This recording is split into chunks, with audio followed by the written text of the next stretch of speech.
Change the narrative of Arizona football. That's what Jedd Fisch told us when he took over the job. Bear down indeed. Welcome to the Voice of College Football, talking Arizona football, previewing the Cats for 2023, and, of course, posting our prediction. Leave your comments down below. And your prediction for Jedd Fisch and Arizona coming off a season in which they almost got to bowl play at 5-7. That was quite an accomplishment considering Rich Rodriguez started the decline, and Kevin Sumlin accelerated it to the abyss. Lost 23 of his last 24 games. Good Lord, it's no wonder Kevin Sumlin has yet to get a job since a head coaching position, of course. He's at Maryland right now assisting the offense, but head coaching position since what he did at Arizona. But Jedd Fisch has it on the mend.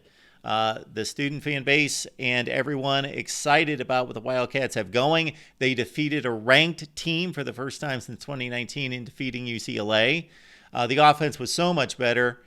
They scored 164 more points than they did the previous season. The defense actually regressed last season in terms of scoring defense. They were 100th in the nation in 2021, 126. So Jedd Fisch has said, we addressed the offense in 2022. Now let's turn to the defense.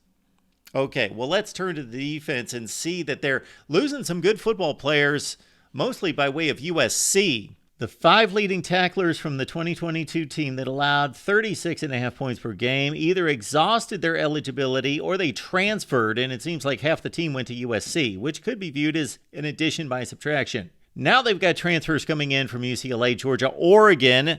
Oregon, of course, that means Justin Flo, a top 5 player coming out of high school football in 2020, has yet to live up to his billing, but he did have 35 tackles for the Ducks in 10 games in 2022. Also, Bill Norton, the Georgia transfer, didn't play for the Dogs, but was a top 10 edge rusher coming out in 2019. Top 5 player in Tennessee. Again, didn't suit up much for the Dogs, didn't record stats, but Jedd Fisch and the coaching staff are hoping that Georgia pedigree on defense has rubbed off on Bill Norton. Also, Daniel Haimuli out of Washington. Again, another top player in the 2019 recruiting class, top 15 inside linebacker.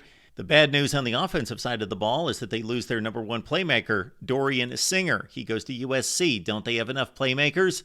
Dorian Singer caught for over 1,000 yards on 66 receptions, and he was one of the best players in the Pac-12. But they do have their top pass catcher back in one Jacob Cowing, 85 receptions, 1,000 yards, and 7 touchdowns. All those folks watching the Colorado spring game got to look at Montana Lamonius Craig. Well, he caught 23 for the Buffs last year and 3 touchdowns, but not good enough to play for Dion and company.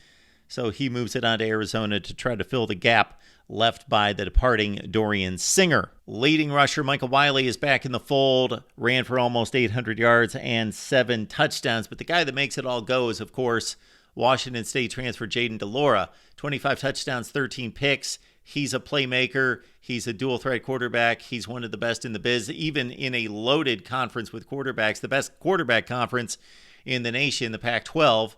But let's cut down on the interceptions. Jayden, 13 last year. A mixed bag in regards to recruiting. Jedd Fisch hit with a splash 2 years ago, top 25 class in 22, but only number 50 in this 2023 class. We'll see if any of these guys hit.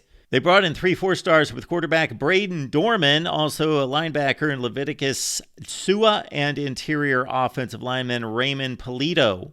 Arizona's schedule does not include one of the best teams in the Pac-12, expected, Oregon. They also miss Cal. They do play everybody else in the Pac-12. Let's take a look. There was a time not too long ago when you had to look at Northern Arizona because Arizona lost this game to their in-state quote-unquote rival, but they should be safe in week 1.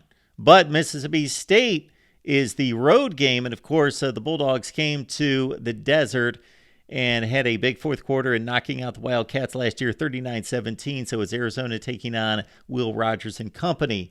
UTEP should be a win, then they get into Pac-12 play, starting with Stanford on the road. Look at that stretch against Washington and USC back-to-back. You could extend that out to a road game at Pullman, one of the tougher places to play in the conference.